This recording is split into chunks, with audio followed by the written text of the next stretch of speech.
जयराम सरकार के गलत निर्णयों से होटल इंडस्ट्री पीट चुकी है। लॉकडाउन के बाद करोड़ों के घाटे से गुजर रही होटल इंडस्ट्री को सरकार ने अपने पर्यटन विरोधी निर्णयों से खस्ताहाल कर दिया है। क्रिसमस व न्यू ईयर पर पर्यटन सीजन में सरकार के निर्णय भारी पड़ रहे हैं। कोरोना बंदिशों के चलते 50% से ज्यादा पर्यटकों ने बुकिंग रद्द कर दी है। सरकार का 9 बजे के बाद शिमला सहित 4 जिलों में कर्फ्यू का निर्णय समझ से परे है। क्या रात को कोरोना नाच करता है? Shimla hotel and restaurant association ने सरकार के निर्णयों पर सवाल उठाए हैं। एसोसिएशन के अध्यक्ष संजय सूद ने बताया कि सरकार ने रात्रि कर्फ्यू के साथ शिमला में रविवार को बाजार बंद करने के आदेश दिए हैं। पड़ोसी राज्यों से पर्यटक वीकेंड में आता है। जब बाजार ही बंद होंगे तो पर्यटक शिमला आकर क्या करेंगे? ऊपर से खुले में खाने पर भी शिमला में बंदिशें हैं। इस बीच पर्यटक होटलों में बुकिंग रद्द कर रहे हैं। अभी तक 50% से ज्यादा बुकिंग रद्द हो चुकी है। उनका कहना है कि नए साल में पर्यटन सीजन होता है। इस बीच ये बंदिशें होटल इंडस्ट्री को बर्बाद कर देंगी।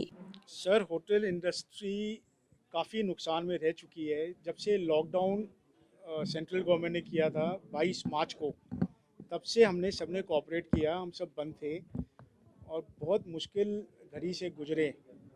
आज की डेट में हमने सोचा कि सब खुल गया है तो हमारा टूरिज़्म रिवाइव करेगा, और कर भी रहा था। टूरिस्ट हिमाचल की तरफ काफ़ी आने लगा था और हम खुश थे कि हम हिमाचल का तो एटीट्यूड भी ये है कि अतिथि देवो भव। हमारे प्राइम मिनिस्टर जी बोलते हैं कि अतिथि देवो भव। हमारे प्राइम मिनिस्टर बोलते हैं सारे इंडियंस को विद इन इंडिया घूमना चाहिए, फॉरेन ना जाए, रेवेन्यू आएगा सब स्टेट्स को। बट यहाँ अनफॉर्चुनेटली हमारी सरकार जो है टूवर्ड्स टूरिज़्म, ये इसी से जायज़ा लिया जा सकता है कि 8 बजे 9 बजे कर्फ्यू लग रहा है। क्या मायने है इसके, क्या लॉजिक है, मुझे समझ के बाहर है कि एक टूरिस्ट सोलन आ रहा है वहाँ सब ठीक है, शिमला आते ही कर्फ्यू शुरू हो जाता है और 9 बजे के बाद कोरोना फैल रहा है। कोरोना घूमता है मॉल रोड पे 9 बजे के बाद। 9 बजे के पहले कोई कोरोना नहीं है। तो लॉजिक क्या है मुझे आज तक समझ नहीं आया। और संडे क्यों बाज़ार बंद किया जा रहा है? ठीक है, जो शॉप एक्ट के हिसाब से जो शॉप्स को बंद करने चाहिए वो बंद करें। ये ढाबे, रेस्टोरेंट्स, कैफ़ेज़ जहाँ पर टूरिस्ट खासकर वीकेंड्स के लिए आ रहा है, वो परेशान हो रहा है क्योंकि कोई खाने की जगह नहीं, कोई उनको पीने की जगह नहीं। तो अननेसेसरी क्यों उनको परेशान किया जा रहा है, समझ के बाहर है। सरकार के लिए तो बड़ा इजी है, ऑफिस में बैठ के जी दिखता है ये बंद कर दो, वो कर्फ्यू लगा दो। इनको तो पैसे मिल रहे हैं, सैलरीज मिल रही है, हम कहाँ जाए? हमारे लिए तो कोई रिलीफ नहीं है गवर्नमेंट से आज की डेट में। हमारे पूरी उम्मीद थी कि सरकार कुछ ना कुछ रिलीफ देगी हमारी इंडस्ट्री को, बट एक ढेले का रिलीफ नहीं दिया है। एक सबवेंशन स्कीम बोली थी, मुझे सरकार बताए एक भी कोई होटल या रेस्टोरेंट को पैसा मिले तो बताए। खाली पेपरों में है ये सबवेंशन स्कीम। तो काफ़ी टूरिस्ट बुकिंग कर रहे थे और बहुत पॉजिटिव चला हुआ था। बट जैसे अभी हमारे जब सीएम साहब ने पहले जब निर्णय लिया था कि कर्फ्यू होएगा, तो हमने उनसे 2-3 बार जाके मिले, तब उन्होंने बोला मैं ज़रूर सोचूंगा, विचार करूंगा और इसको रिलैक्स करूंगा। पर ये बहुत अनफॉर्चुनेट बात है कि उन्होंने अभी कल या परसों फिर निर्णय लिया कि 5 जनवरी तक उसको एक्सटेंड करेंगे, जिसकी वजह से सारे कैंसिलेशंस हो रही है और काफ़ी कैंसिलेशंस होटलों में 50-60% कैंसिलेशंस ऑलरेडी हो चुकी है। ऑब्वियसली आज मैं दिल्ली में हूँ, अगर मुझे पता चले कोई कर्फ्यू है या कोई रिस्ट्रिक्शन है तो मैं क्यों आऊँगा शिमला की तरफ?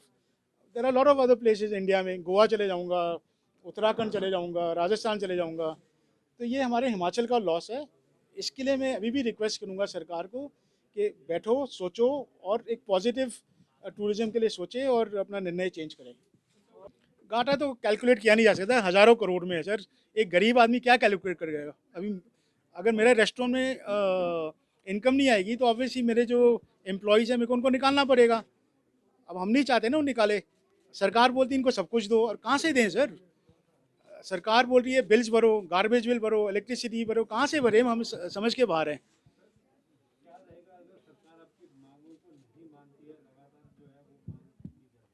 सर अगर सरकार नहीं करेगी तो एटलीस्ट हमारे पास कुछ ज़्यादा ऑप्शन होएगा नहीं। हम तो अपना रेस्टोरेंट बंद करके बैठ जाएंगे सर, और मेरे पास कोई ऑप्शन नहीं है। सर बिल्कुल हो रहा है। एक संडे को सरकार को बहुत अच्छी से जब पता है कि टूरिस्ट साल भर हिमाचल में आता है वीकेंड्स में ज़्यादा, खासकर शिमला में सैटरडे संडे। सैटरडे को आता है घूम फिर के, संडे को भी घूम फिर के, फिर मंडे को वापस जाता है। अब टूरिस्ट जब आ रहा है घूमने फिरने आ रहा है ना, कोई होटल के रूम में बैठने के लिए तो नहीं आ रहा है। जब घूम रहा है उसको खाना पीना और हर कोई 5 स्टार होटल में या 4 स्टार या 3 स्टार होटल में आके अफोर्ड नहीं कर सकता है, तो वो मॉल रोड घूमता है, लो बाज़ार घूमता है, मिडिल बाज़ार घूमता है, अलग अलग जगह जाके घूमता है। हर बजट का आदमी आता है, टूरिस्ट आता है, वो अपने हैसियत के हिसाब से खाता पीता है। कोई रेस्टोरेंट में खा रहा है, कोई कैफ़े में खा रहा है, कोई ढाबे में खा रहा है, कोई हलवाई के पास खा रहा है। तो हर किसी का जनरेशन ऑफ फंड्स होता है और उसी से वो सर्वाइव करता है। अब ये सरकार का निर्णय क्या लॉजिक है, मुझे अभी तक समझ नहीं आया, ना वो समझा पा रहे कि संडे को क्यों बंद है सरकार। तो हेल्थ फैसिलिटीज़ क्यों नहीं इम्प्रूव की सरकार ने? 1 साल से जब टाइम था इनके पास, तो हेल्थ फैसिलिटीज़ अभी कौन सा हेल्थ फैसिलिटीज़ बड़ी अच्छी हो गई है? मैं ना बोलूँ उसके बारे में तो बेहतर है। प्यार टीवी के लिए शिमला से पुष्पेंद्र की रिपोर्ट।